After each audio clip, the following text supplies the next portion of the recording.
Okay, welcome everyone. Welcome back. This is season 2 of the Ex Umbras podcast. Can you believe it? We ended on a cliffhanger. Did we not? Right? We're just like, I don't know, a soap opera or like Batman or something, right? At the end. We ended the school year last year on part 1 of the series, and then 2 months elapsed before we got to part 2. What an exciting suspense to leave our listeners and viewers in, I tell you. Right. Yeah. Welcome back, to our listeners of the Ex Umbras podcast. If you're new joining us, we are classical Catholic education in podcast form. I am Schoolman Fawcett, and I'm sitting here with Scholarch McLarney. We work at the world's only online Chesterton Academy. It's the Chesterton Academy of St. Isidore Learning Center out of Western Canada. So if you want to know the kind of education that you get if you enroll with us, just keep watching or listening. So, when we last spoke before our respective wonderful summers, we were talking about, back when. Back when we were... I think you were more hirsute at the time, weren't you? You had more hair, I want to say. Very much so, I think so. Yeah. We're younger and sharper, I think, now. Yeah, our children were younger. Yours was yours even ex utero? I wanted at the time. I don't. No, that's right. Jerry Jr. had not yet been born. That's right. So yeah. And we were speaking at the time about justice. We're going to pick that up today, talking about justice in Plato as opposed to Machiavelli, the ancient philosophical conception of justice compared to the modern philosophical concept of justice. So, Dr. McLarney, you're going to take the helm on this one. I'm going to speak more in our next episode, where I kind of give my own take on Machiavelli, on the Prince, and on faith. Today we're focusing on his theory of justice. So I'm handing off the reins to you, my headmaster. So take it away. What would you like to discuss? Thank you very much. Now, I tend to ensnare, or maybe involve students as we go along, and I think I'm going to actually open up with a few questions for you just to test your memory. I mean, 2 months, I've even forgotten what we were talking about, so you won't know if I give the wrong answer, really, exactly. Fundamentally. That's I think what I'm getting from this. Yeah, okay, so we were talking about justice. Now, if you recall from Plato's Republic, there are interlocutors, right, with Plato, and there's Cephalus, then there's Polemarchus, his son, Cephalus the old man, then the son, and then there's Thrasymachus. Now, they each offer different takes on what justice is, and just like our last episode, leaving you on a cliffhanger, same thing with Book 1 of Plato's Republic, it kind of just leaves you on a note where you're running, okay, well, all right, fine, Plato, you've told us about Cephalus, Polemarchus and Thrasymachus, but what about you, right? What does Socrates actually think about justice? But let's revisit that. So do you recall Cephalus? Like, what is his definition of justice? Sorry to put you on the spot here. Oh, sure. Well, let me see. It starts off with having to do with doing what? Oh gosh, it has to do with because he's thinking in a very transactional way. Right? Paying your debts essentially. Paying your debts, that's right. So it's very mercantile. What you're owed, right? And that makes sense for someone who's established, a businessman and so on. You want your customers and so on to pay what they owe, and you've presumably gone through life paying your debts as well. So that's what it is. Yeah. And he's at that stage of his life, I suppose, right? He is, and I think probably mentioned this last time, but he's thrown out of the room by the wrestler, by Socrates, and so with him goes convention, which is why you're going to see all sorts of interesting ideas popping up later in Plato's Republic. All right, now his son is Polemarchus the warlord, and what do you recall what he's saying? It's a very, it resonates with a political animal, perhaps. He's young, he's robust, he was making connections. Maybe he wants a future in the polis, in the political sphere. Ooh, I don't want to conflate him with who comes after. Yeah, okay. But I'm afraid I will. Well, no problem. So what he's doing is saying, well, you do good to your friends, and you harm your enemies. I mean, it totally makes sense. That's right. Yes. You reward the people who help you get in power, and then you kind of step on all those who oppose you, which Socrates will point out, well, there's some weaknesses with that point of view as well. And then finally there's Thrasymachus, the sophist, the doppelganger, as it were, of Socrates, who steps out, and now he's waiting in the background, and now he steps into the mix of it. Into the ring. Into the ring, that's right. And what does he throw out there? I don't know if you recall. Well, basically, it's just it's might makes right. Right? It's the advantage of the stronger. is what justice is. Justice and its rules are for suckers. It's Which for is- the gullible. Which is not, I don't think, necessarily that far. I mean, it's really the logical conclusion of what's come before, I think. If you think of it as helping your friends and harming your enemies, ultimately, it seems to me, and I think maybe Plato's making this point, you have to end up thinking that way. That really, if you're going to follow like rules of conventions of justice, like you're the sucker, really. You need to be self-interested, and that means going beyond good and evil in some sense. Oh, absolutely. And now, speaking of which, you're almost evoking there Nietzsche, as well as Marx will pick up on those ideas as well, not to mention Hobbes. But for, like, I think we mentioned this last time, but again, just to revisit it, with Hobbes, really, what do we want in life? It's nothing more than power, right? And for Marx, well, again, there's no rhyme or reason to justice. It's just this is the apparatus by which the ruling class maintains the means of production, essentially. And so there's no ideal, there's no ideos when it comes to justice. There's just power, brute power. Okay, good. Now, that's Hobbes and Marx, but really, I think they owe a great debt to Machiavelli, who gives us a playbook, I think, of this line of reasoning. So, I guess, I don't have to do this in the next episode. Do we want to just talk a little bit about who Machiavelli was? I think so. So Machiavelli, he's a 15th century Florentine who... again, for listeners, you got to remember this is back when it's Italy's not a country at all. Florence is a city-state, and the King of France invades Italy in the late 1400s, and Florence loses its independence. Now, by a few years later, that's in 1494. By 98 of that century, Florence it manages to force its foreign invaders out. And Machiavelli, he ends up working for the chancery of the reestablished Republic of Florence. And now the chief magistrate, a fellow named Sardini, he passes legislation banning any association or public reference to the Medici family. Now, for those who know history, maybe think that might not have been the best move to make. But he not wanting this rival family to gain any power, the government of Florence at the time decides, well, let's place a bounty on all the heads of the Medici cousins. Okay. Now, unfortunately, for Machiavelli and all those in Florence, their independence does not last long enough. Now, Machiavelli does help in the defense of the city, but by 1512, so I mean, not that much longer, it surrenders to the Medici, and that could have been the end of Machiavelli. Maybe he would have been not even a footnote in history. Now, but one of the first things that Machiavelli does is lobby this new Medici regime for a position. Now, that doesn't work out. In fact, he's imprisoned. He undergoes 7 rounds of torture. And later, he's able to boast that he didn't break under torture. But upon being released, he is sent into exile. He's in a country retreat where he has to live. Now, he hated exile. Machiavelli is, if anything, a political animal, right? Yes. Maybe not in the Aristotelian sense, but he certainly is a political animal, is the way you might think of it. Yes, right. And he longed to be in the mix of politics and power. Now, we're told he drank in the company of peasants. He fought with villagers and railed at his fate. And at night, he would don the robes of his old office. He would sit at his desk and write. What was his escapism, you know? Yeah. I mean, if Nowadays, he would have played a video game. He would have played like Assassin's Creed or something. Don't do it, Machiavelli. Don't play the video game. Yes. Read a book instead, or write something. Right. It's not like you'll destroy the whole course of political philosophy by passing the time that way, right? Exactly. What would you amount to? I mean, and for us parents, well, we're just plain old exhausted, so we don't have to worry about either one of those possibilities. Sure. Okay. So, in any case, one of his works that's produced at this time is his famous Prince. Now, it's actually dedicated to a Medici ruler. And to some extent, some people see this as a treatise. Certainly it is a treatise.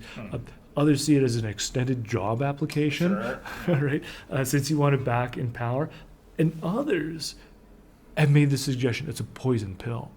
And how so? Well, it's designed to undermine whoever reads it, leading the ruler straight. Now, I'm not at all convinced by that line of interpretation. It's been put forward, but I think that's much less convincing. I think Machiavelli is very keen here to lay out his mode of thought. It's actually a new mode of thought. Just like this is the era of exploration, finding new continents, right? Sure. So this is also a discovery of new moral continent, if you like.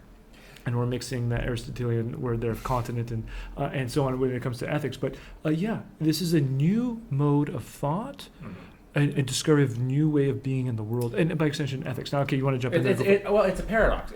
It's new and old. Right, it's the Renaissance, right? So in one sense, it's the discovery of new continents and new worlds. In a sense, it's also a rediscovery, right? If you go back to the sources, right, sure. which is part of what he's also doing, and that's why he also has the discourses on Livy. Yep. It's also, if we go back, we can find, we can rediscover these truths that have somewhat been lost. And so there's a kind of, it's an interesting, it's both nostalgic and creative. And in fact, one could argue, we'll probably get into this today, certainly when my turn rolls around, we'll talk about this, but some would even suggest he's saying we've got to go back before Christianity came along and wrecked everything, and maybe rediscover some of that pagan virtue. So that's the paradox of the Renaissance that Machiavelli exemplifies. It's new but old, or at least it's perceived of as being a restoration of something old, whether or not it necessarily actually is. Similar to the Reformation, right? Which also which is 5 years later, 1512, and then 1517, you have Luther, right, where it's supposed to be a return to the scriptures and the early church, and also in the same way creating something new, essentially a new church and a new Europe and the Christendom in the process, so. Right, so the Ad Fontes, which is also part of the humanist movement as well, and this impulse to go back to the sources and so on. And the point is well taken. We don't have to go further than, Thrasymachus, who we just mentioned, in the Republic. So this is not necessarily a new position that Machiavelli is inventing. And you'll see someone, you mentioned Nietzsche earlier, going back to this old pagan mentality. We're seeing, Christianity as this deviation that ultimately undermines and weakens the West. Now, the Prince does hold that Western civilization, as it's developed, needs to be altered. So, in other words, he's looking to undermine what's come before, and then bring in this modern era. And interesting enough, Machiavelli will we're calling it modern era, but Machiavelli himself calls Christianity modern, as opposed to the ancients, which would be a pagan way of looking at life. Now, in any case, if we want to take stock of what we said so far, we mentioned the word modern. What's different here when Machiavelli starts doing philosophy? Here's one way it can sum up. It's very helpful. Prior to him, thinkers have looked at the world, all right, the cosmos, the human person, the interiority of the heart, and tried to discern how do we fit in to the cosmos? How do we fit into the world? So it's a looking at what's around us, trying to discern or distill how now can we, what's our place in here? Think of it in the scala natura, in the chain of being, or however, whatever your philosophy is. That's usually what we're fitting in. How do we fit in? What happens here is different. This is the market shift. It's looking at the world around us, trying to figure out how it works, not in order to fit into it or find our place in it, but rather how we're going to manipulate it. So the difference now is figure out things in order to gain power over them. Right. Now, the Prince, it's a great read. If we're going to expedite the discussion, though, I think we just skip ahead to chapter 15, which provides a bit of a window into how it's a very lucid, in just several paragraphs, we get great insight into Machiavelli's. It's probably the heart reason. of the book, I would maybe say. Yeah, arguably, yeah. Now, this particular translation is from Jonathan Bennett, but here I'll just read a little bit of it to you, for you, and you can see what how those things go. So he says, and I should give you the. There we go. The title as well. Chapter 15: The things for which men, especially princes, are praised, are blamed. The next topic is how a prince should conduct himself towards his subjects and his friends. Many others have written about this, so I suppose it would seem rash of me to go into it again, especially given the difference between what I shall say and what others have said. So note there already. He is embarking in a new direction. We talked about the Age of Discovery. Well, now he's seen what people said before, and now he's going to do something different. And just to footnote that this was a genre, right? The Mirror of Princes. Right, this kind of it was a kind of literature where your princes were supposed to read this for practical advice on how to govern and on how to be moral and virtuous. Erasmus wrote one of these. Some people see, Augustine's City of God as being an element of it. I've seen it suggested that even the books of First and Second Kings are a kind of a mirror of princes. What not right? to do? Yeah. Yeah. Right. Well, yeah, sure. And then, to some extent, what to do. Right. Yeah. So, in one sense, the Prince just seems like it's another one of a genre. You go to the library. Here's the section on the Mirror of Princes, and here's a book called The Prince by Machiavelli. But of course, what he's saying here is this might look like it's similar to other books in this genre, but I'm really doing something new. And he's right, and he's absolutely right. He is. He's inventing a new kind of genre in a sense. Yeah. So mind the gap here Right. between what others have said and what he's about to tell you right now. Absolutely, yeah. But I'm not apologetic about this. And he continues on quoting here. My aim is to write things that will be useful for the reader who understands them. So I will find it more appropriate to pursue the real truth of the matter than to repeat what people have imagined about it. Okay, we'll have to take stock here of what he's saying. Now, when he says that, I find it more appropriate to pursue the real truth. Sometimes translations will translate as effectual truth. That's pretty literal. Yeah, verita effectual is the term there. Do you have a different translation? No, that's okay, yeah, sure. that's effectively. Yeah. But it's the only time in Renaissance literature that term is used. Right there. And Machiavelli, well, he only uses it once, but no one else uses that term either. And we'll come back to the significance of this redefinition of truth, right, to what is effectual truth, or practical truth. All right, he continues on. Many writers have dreamed up republics and principalities such as never been seen or known in the real world. Now, who do you think? Who could he be talking about? I don't know. Well, who wrote a book about a republic? I don't know. An imaginary one. Yeah. And that is a somewhat of a fair critique to Plato in some ways, in that he tried in Syracuse a little bit of experimenting and putting things into practice, and came back with his tail between his legs. And so the question, though, is Plato an idealist with his head in the clouds, which is an ancient critique of Plato, or... There's literally a play about it. That's right, yeah. Exactly that title. So, or is this... is there something to idealism? Right? Are ideals real or not? And that's the question of what is real. That's one way of thinking of it. And okay, we continue on here. And I guess before continuing on, this is like Machiavelli. This is him throwing down the gloves, all right? And he's like, this is a hockey speak, I suppose, but dropping the gloves and going out, or laying down the gauntlet, right? And he's coming pretty similar metaphor, really. Yeah. He's coming out swinging at Plato here, and so he continues on.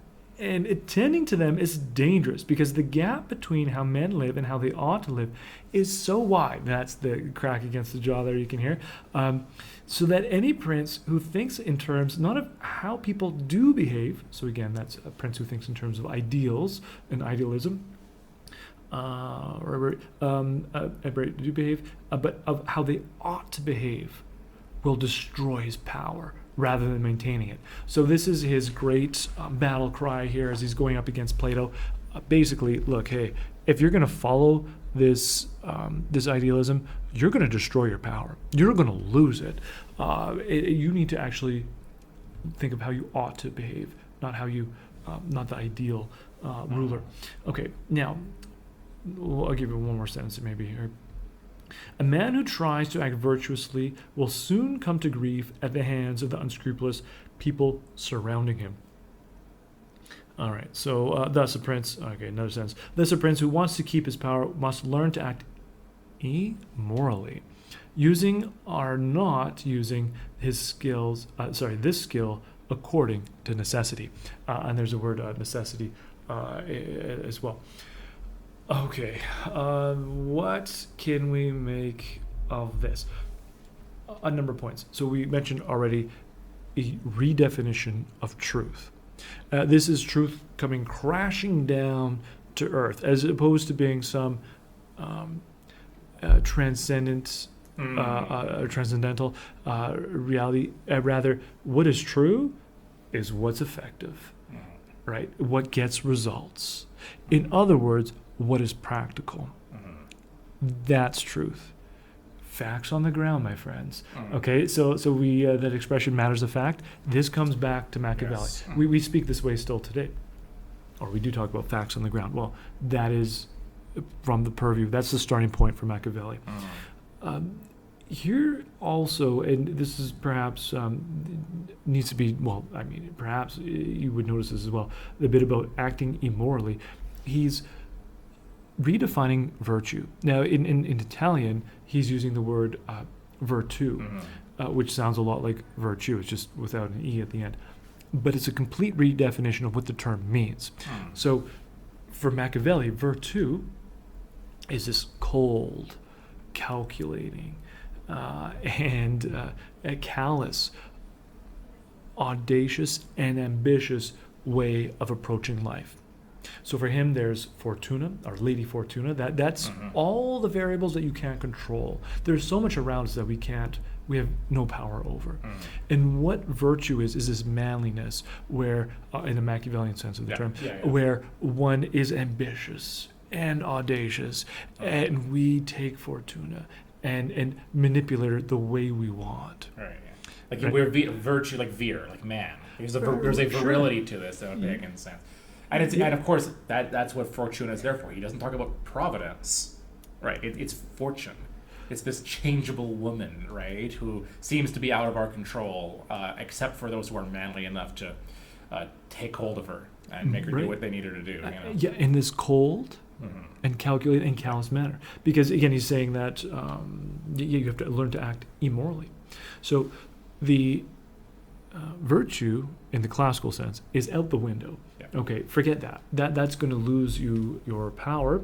And instead, we need to change gears altogether. Now, in this translation, there's in the next paragraph, there are 11 examples by which he offers here about setting aside fantasies for princes, and here these are qualities that we're looking for.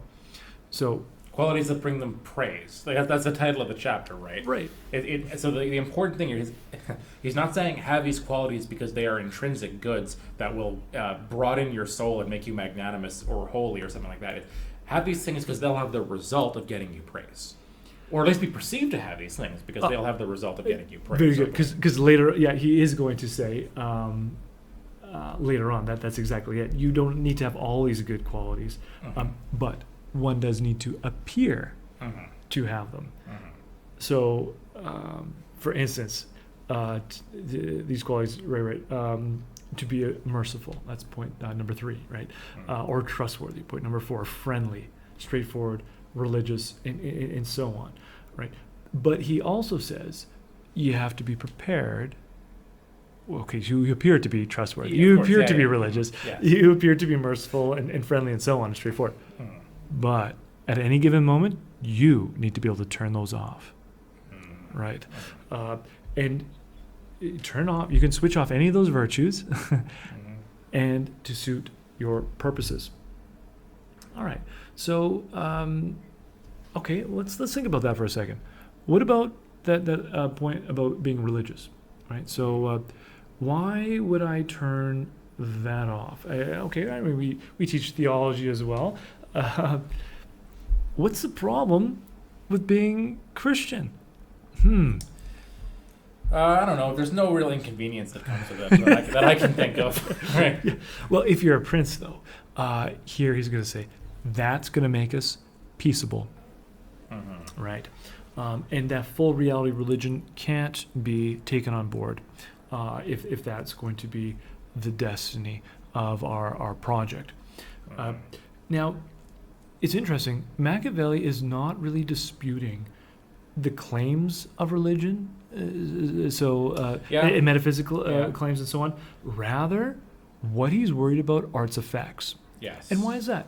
Well, go back to his definition of truth. It's effectual. He's not concerned about the transcendent. He's not concerned about the metaphysical, the realm of the ideals. It's all about the here and now. Yes. Right? That what's practical. So it's effects. And so he's not worried about, the theory of it so much, but actions. And here, what's interesting is this is book 15 we've been discussing, but in book 13, he retells the story of David and Goliath. Yes. And that is a good one. So I don't know if you remember this, but sure right. When David goes out to battle Goliath, what does Machiavelli add here? He goes out with his 5 smooth stones and his knife. Right. Now, I think you've mentioned this before, but so maybe I'm getting this from yourself. But I mentioned, maybe this is reference to Goliath's sword or something like that. I think he's being clever. I think he's hedging his bets here for his careful readers who are going to say, wait a minute, there was no knife. Well, I think Machiavelli's... The reason he chooses that as his weapon is so he can say, well, no, there was. Remember, he takes Goliath's sword and cuts his head off. So I'm not changing the Bible. Right. I think he's being sneaky there, and as one might expect of Machiavelli. But of course, what's the implication here? That's still inaccurate. David goes out with 5 smooth stones and the grace of God. Yeah, trusting in the name of the Lord. Yeah, absolutely, that's right. Yes. And so here, this is Machiavelli showing this is what is needed of a leader, of a political leader like David. It's not the full embrace of religion or trusting in the name of the Lord, but also having, in your other hand, a knife. Yes. Right? To lead, to achieve the ends which you are are after. Book 17 is a great line, and I love to ask students this. So maybe I'll ask our listeners right now: is it better to be loved than feared? What do you think? Now, Mr. Fawcett, I'll ask you. What would you say? Well, I'm going to quote the great philosopher Michael Scott of The Office. I want people to be afraid of how much they love me. Fundamentally, it's funny because I actually had an instructor during my Bachelor of Education, because we had a class on philosophy of education. Who's fantastic. Shout out to Dr. Wangler, who would actually quote this to us as a principle of classroom management. Yes. He said, you want your students to love you, but at the end of the day, you might not, so they better fear you. That is not a principle I adhere to for parents who are thinking about sending their students to Chesterton Academy of St. Isidore Learning Center, but it's always stayed with me, that application of Machiavelli. I still use that in the classroom, actually, but still governs my classroom management. But I mean, you're a pretty intimidating guy. I can see how you course. scare them. It is, yeah. It's the glasses, right? But in any case, well, it's going back to education. It's always easier to lighten up as the year goes on, or the semester. If you don't come out, you work your way up to love, but you start with fear. Is that what you're saying, basically? Something like that.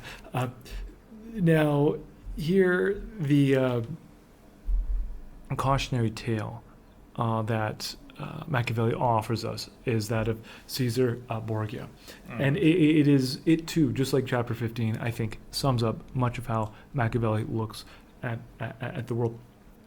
And basically, this is a story of the ruler who hires a henchman, essentially, to go about and do his dirty business. As he comes into his fiefdom or his princedom, he needs to establish his authority.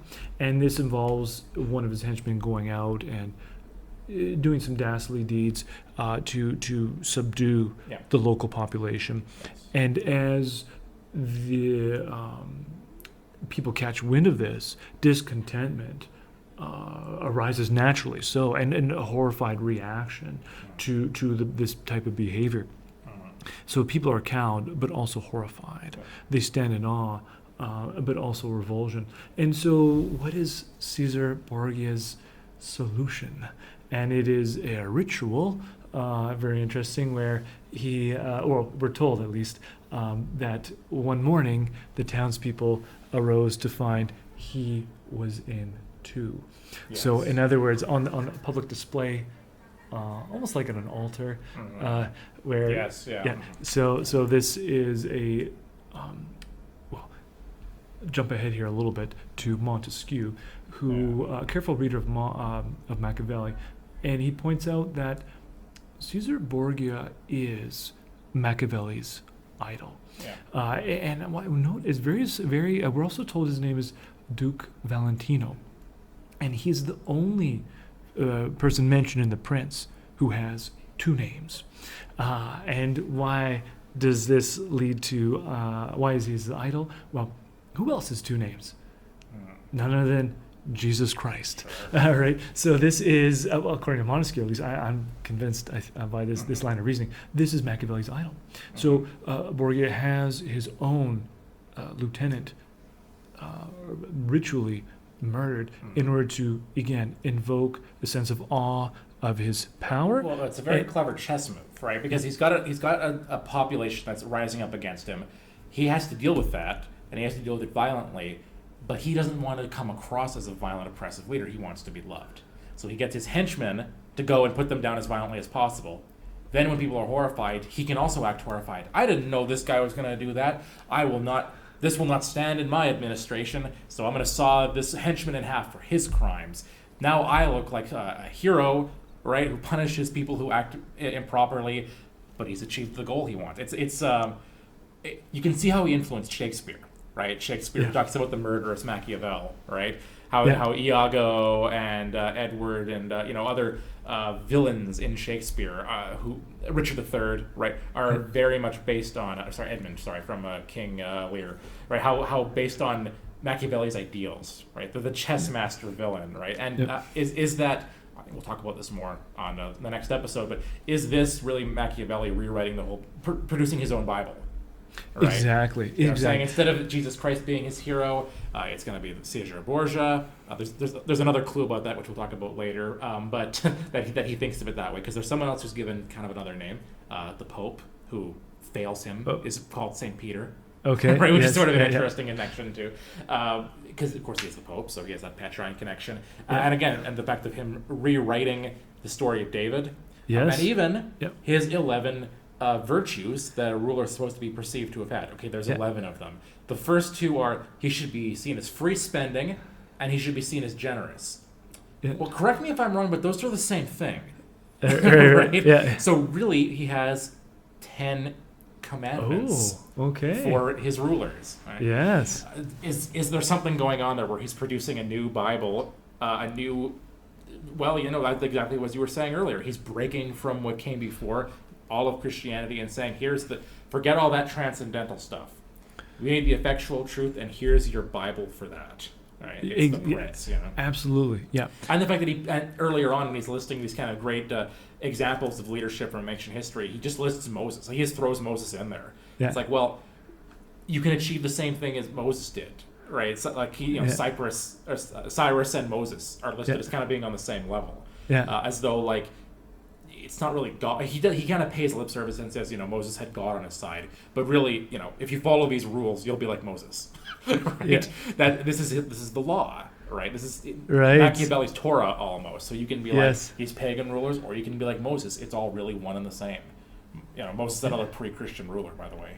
Right. Is that what's going on here? Well, potentially, right? It sure comes off that way. Yeah, right? and for readers, he's throwing this dichotomy at us, right?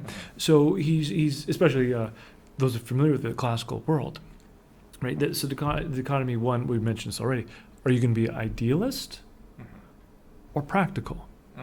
So isn't it funny, by the way, that today we call that, and we have an episode about this, that's called realism. Right. In the past, realism would have meant you believe in the transcendentals, right? You're not a nominalist. Now, for most people, if you say you're a realist, especially in a political realm, you mean you're an international realist. It means you're a Machiavellian. It's Right. like the opposite of what it used to mean to be a Right. realist. Yes. We discussed that previously, and you can see this is kind of a prequel to our episode on international realism, because that's just applying Machiavelli's thought to not to governing your own population, but to kind of international governance, relations with other people, right? Well, yes. And epistemologically, also, in terms of realism, now what becomes real? What is real is what's practical, what works, what's in yeah. front of us. Like, remember what I mentioned already, the brute facts, right? So that now becomes real. We mentioned this word already, but here's another dichotomy. Are you going to be religious or realist in a Machiavellian sense, right? Sure, yeah. So what are you going to do? Right? What are you going to follow? Okay, so that's another dichotomy he throws. And then, are you going to follow a moral code? Are you going to be bound by our moral code? Or are you going to have no scruples about switching it on or off when you need to? So, in other words, another dichotomy would be, are you going to follow virtue in the Aristotelian sense of the word? Right, where it leads to a full human flourishing by inculcating habit and striving for excellence moment to moment. Which is what makes you more political for Aristotle. For Aristotle, That's what it means absolutely. to be political, is to be virtuous, ultimately. They're all, it's absolutely connected, and not just because humans are political animals, because of the logos, language and thought, so on, binds us together as well. So, but yes.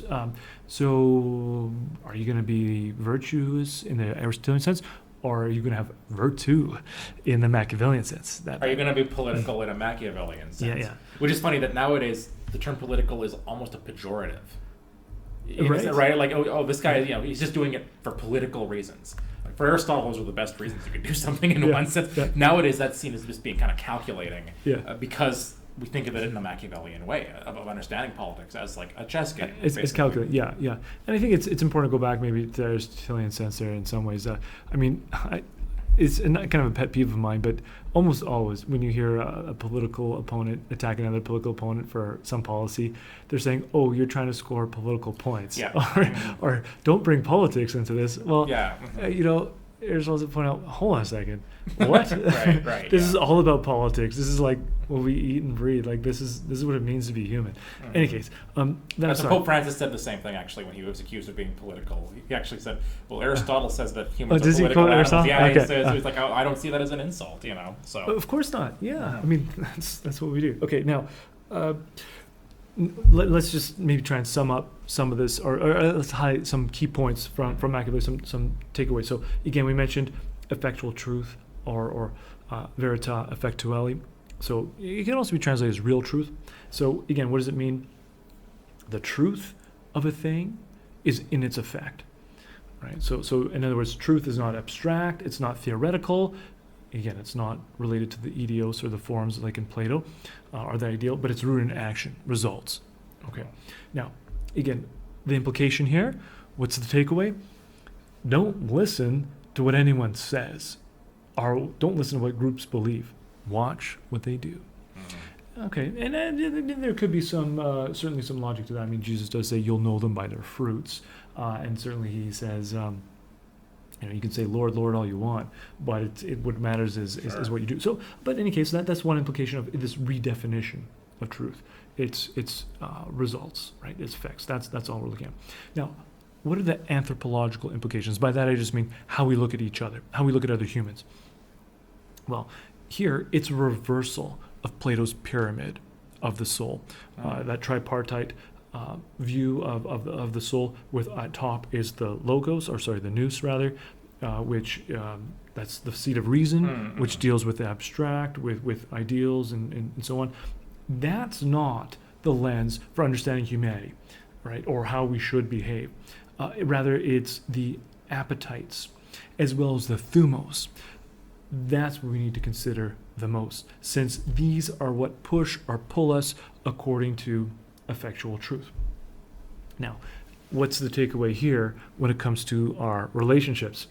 Now, we read our relationships according to not the theory, but the results. Now, consider this utterance. If I say to my wife, I love you, right? Effectual truth is going to translate it as, what do you want from me? Okay, Yeah. right? And why that translation, right?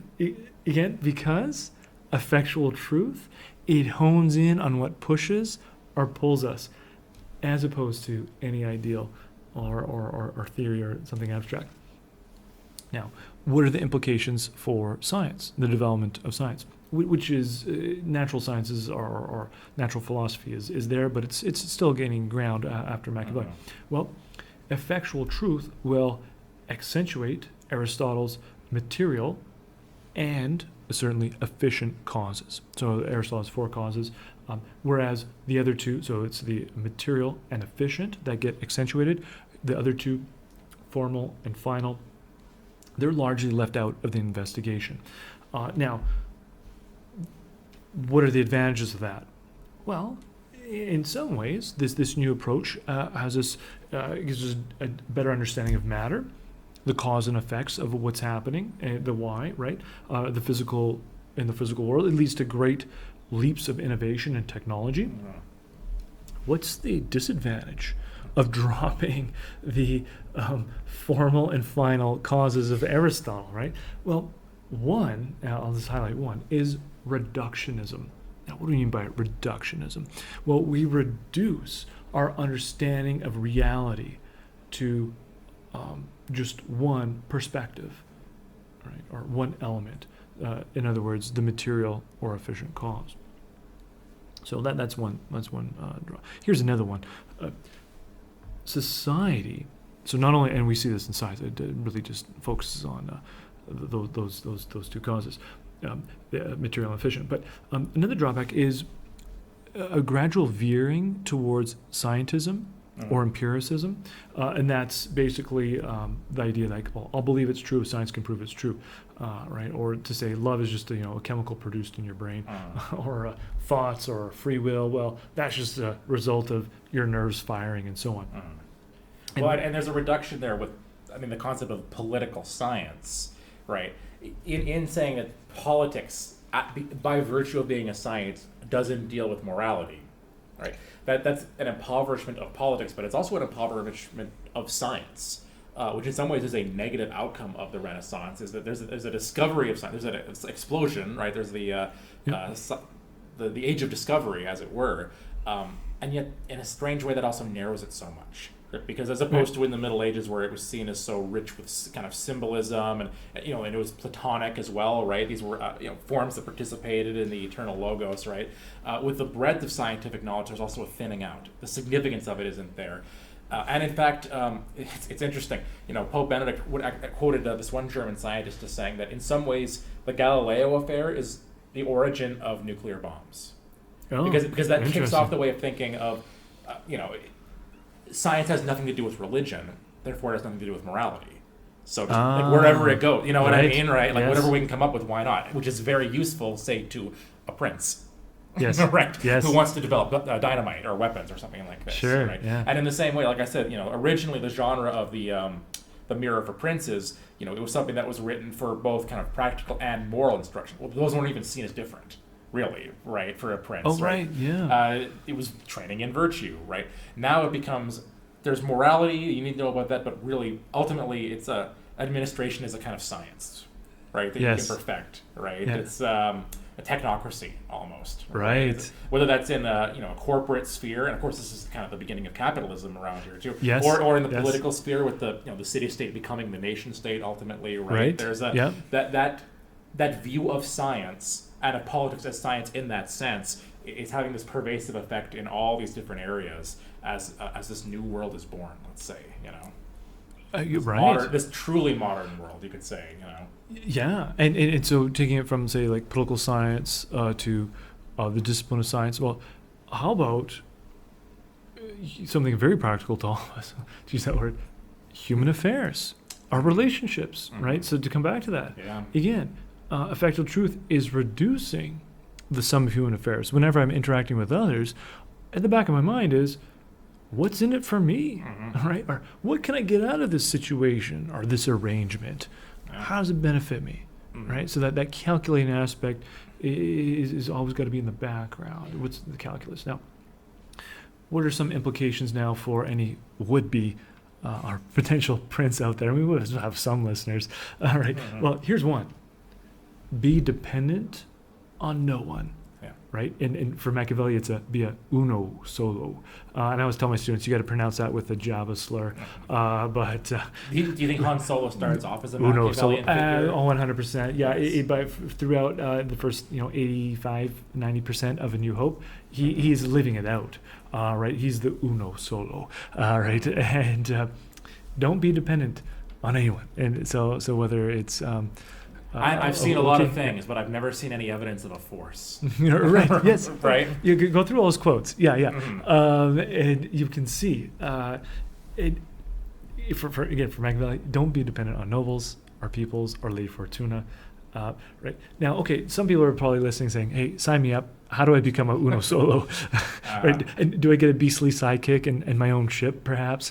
Sure. Right. A pure, which is, if we want to go down this road, right? Han Solo's companion is a pure brute, animalistic, element, right? That kind of becomes civilized alongside him, right? As the story goes on, as he's pulled out of himself. Right? And when push comes to shove, right? What's Solo doing when they need him the most?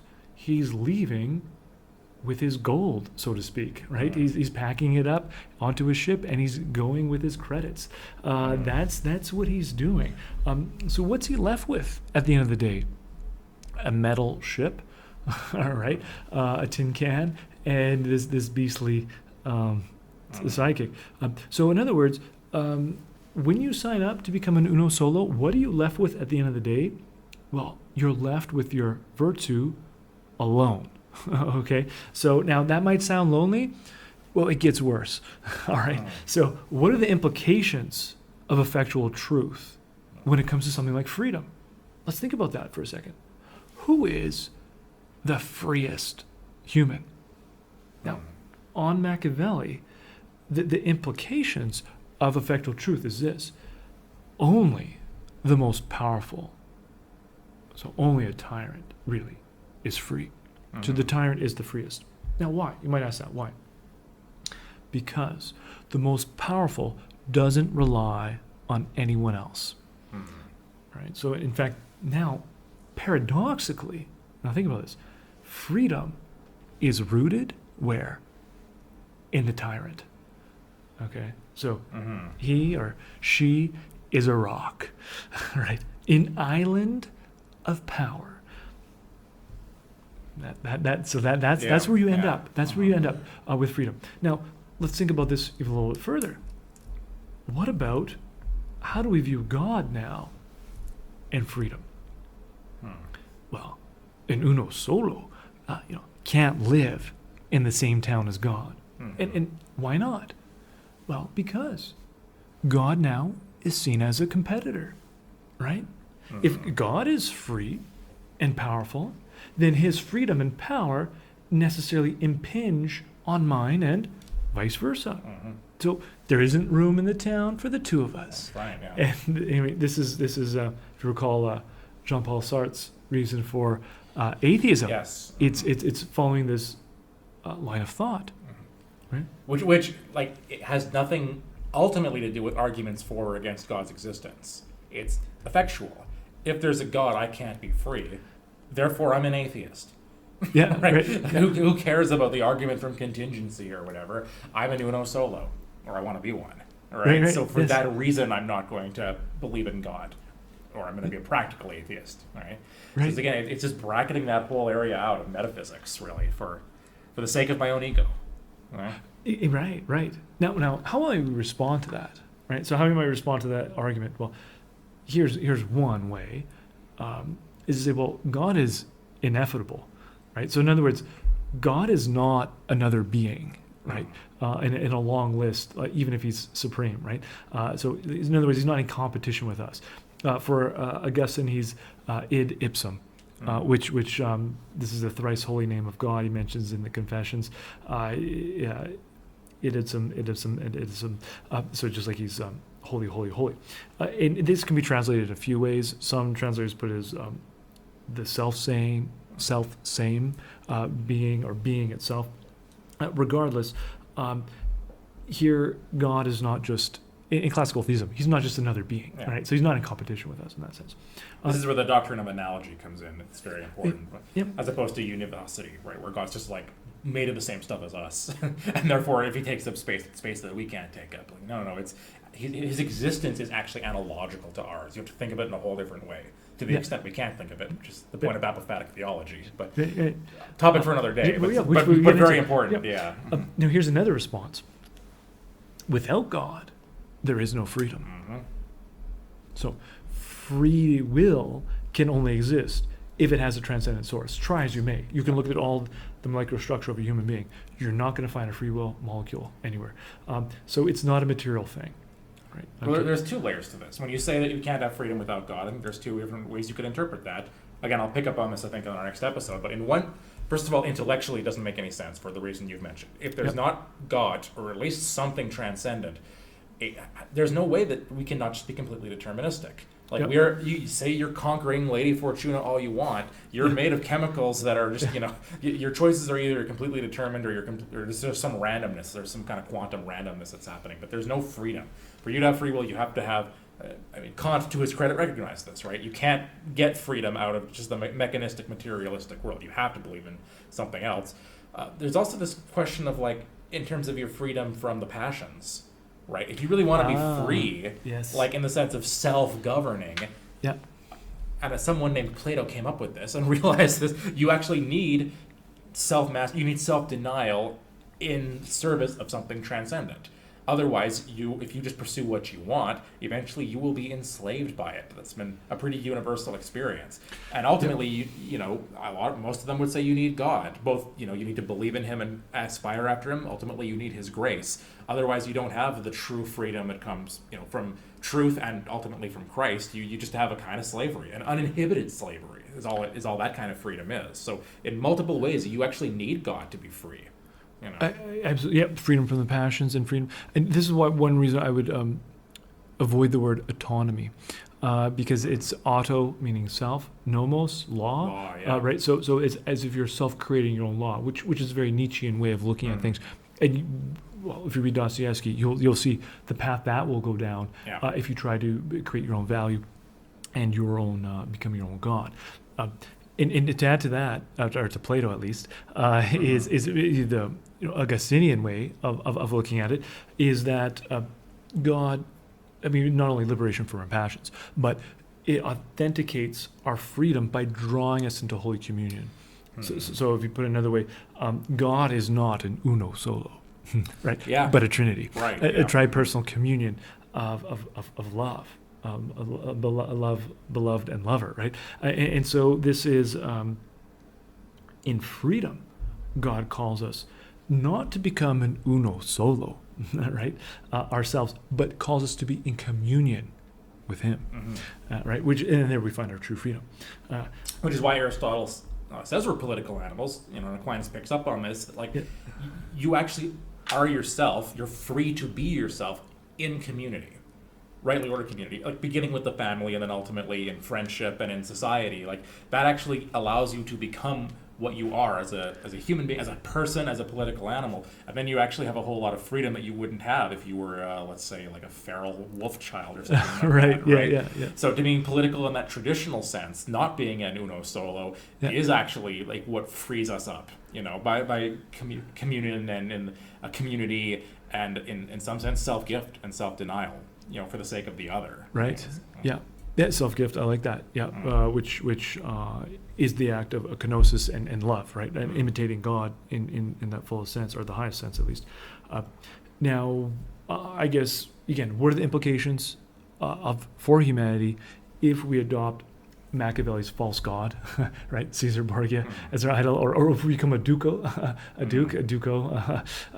count, or an uno solo, right? He kind of looked like the traditional pictures of Jesus too. Actually, I think it kind of bolsters Montesquieu's thesis. Sure. If you look at Caesar Borgia, he kind of looks like the traditional, white brunette Jesus. Okay. He's got that beard. So right. Yeah, he's quite the Antichrist figure for sure. So well, and again, the implications are we're left in a state of acquiring.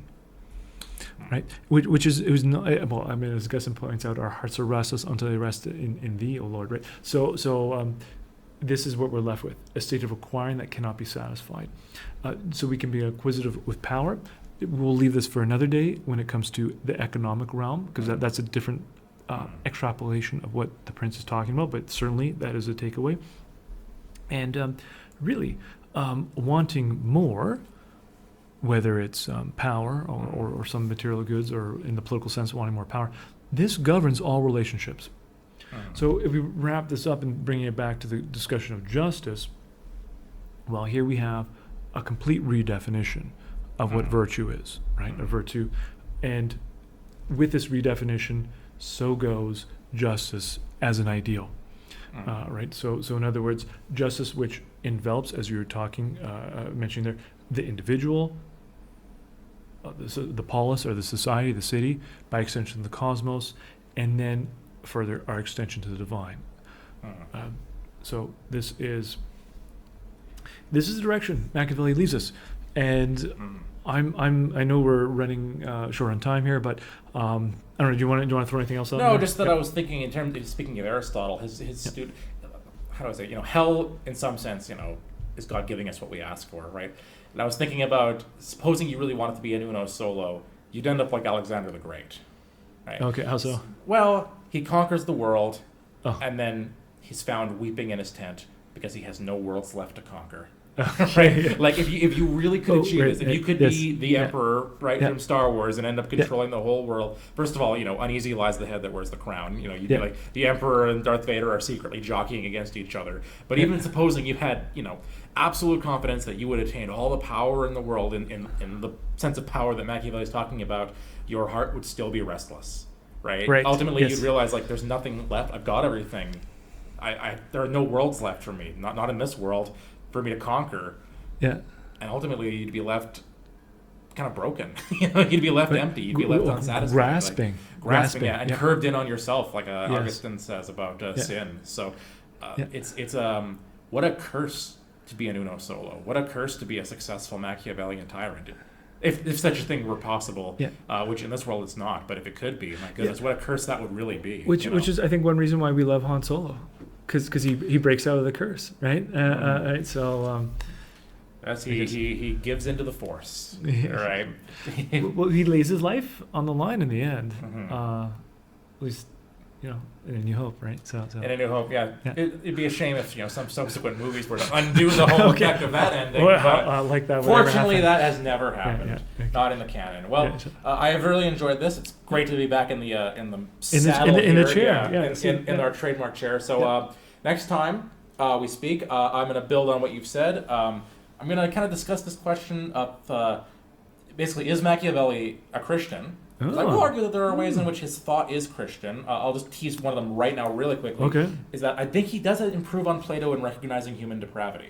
Right? I think that is a Christian insight that he has, that Plato, like you mentioned, when Plato road-tested his ideas, he kind of hit a brick wall, and I think actually Machiavelli, Peter Crave says this too, like, benefited from being post-Augustinian and kind of recognizing the fact that people are sinful and fallen. And a little bit then about, he's trying to give you a practical guide to the world.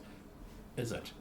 Does his advice actually work? Sure. Okay. And we'll discuss this perhaps tomorrow. You have a lot of convincing to do here. I'm a bit skeptical, but I'm open to ideas. All right. I'm going to say because we're talking about this because I think he's like I said, he invented a whole genre of books you will still find: self-help books, corporate management books. They're all kind of the brainchild of our friend Machiavelli. So we'll talk about that next time. But for now, that's my last thought. I'll let you close with any final thoughts and with prayer. Well, let's close with a prayer. All right, in the name of the Father, and the Son, and the Holy Spirit. Amen. You, O Lord, are holy, magnificent, you who reign above. You have called us to yourself. You've called our hearts to rest in you who are immutable, you who sent into this world in the fullness of time your Son to draw us into your marvelous light. We pray, Father, for your Holy Spirit to be sent once again into our hearts, that we may love you more deeply and serve you more faithfully. For you give us the model of Christ. May you help us to imitate him, your Son, and in turn be made as sons and daughters of the Most High. And we make this prayer through Christ our Lord. Amen. Amen. In the name of the Father, the Son, and the Holy Spirit. Amen. Amen.